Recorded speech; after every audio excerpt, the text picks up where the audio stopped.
oils and fats. So Keith Farmer had brought up the idea of just addressing, like, listen, of addressing this topic around like good fats and bad fats and which ones are appropriate to cook with. So this is a discussion that we could spend a whole hour on in and of itself.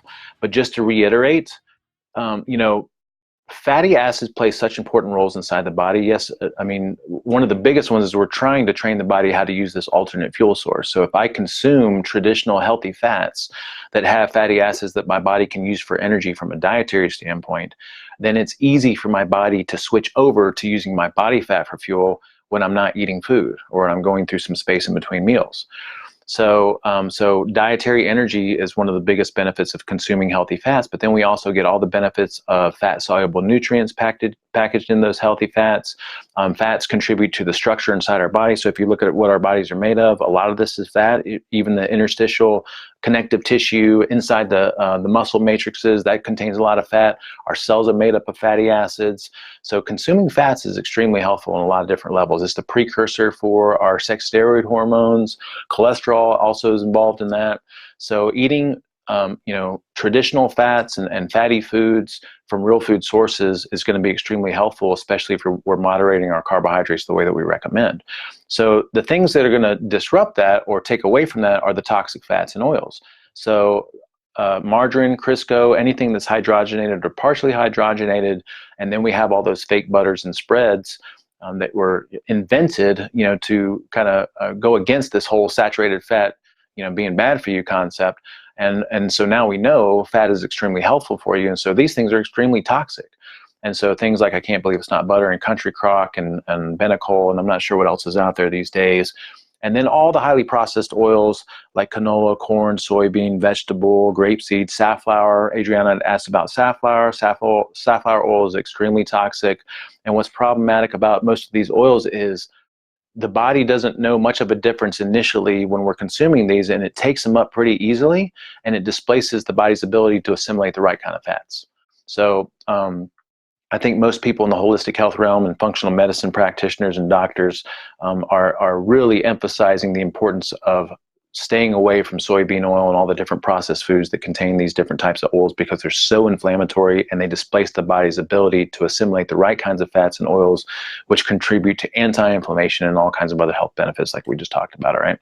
So, you know, there's a question about sunflower oil.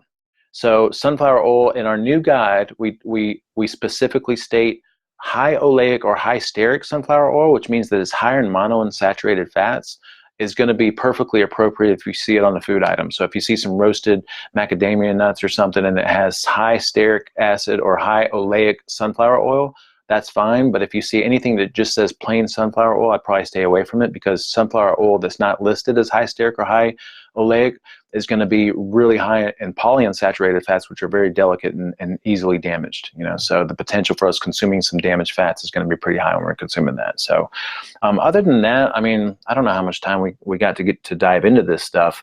You know, let me just cover the fats that are ideal for cooking, right? Because I think there's some confusion around this. I think a lot of people cook with olive oil.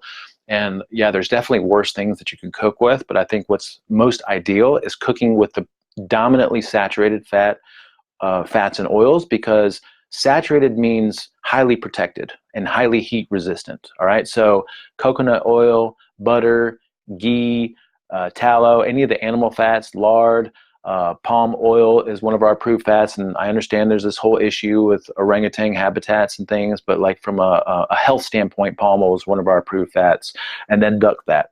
All right, once we get into avocado oils, olive oils, and some of the nut and seed oils like macadamia nut oil and even the sunflower oil, those are high in monounsaturated fats. So they're okay to cook with at relatively lower temperatures and not high heat cooking, but they're not as optimal as the saturated fats, right? So, and again, sunflower oil needs to be the high oleic or high stearic.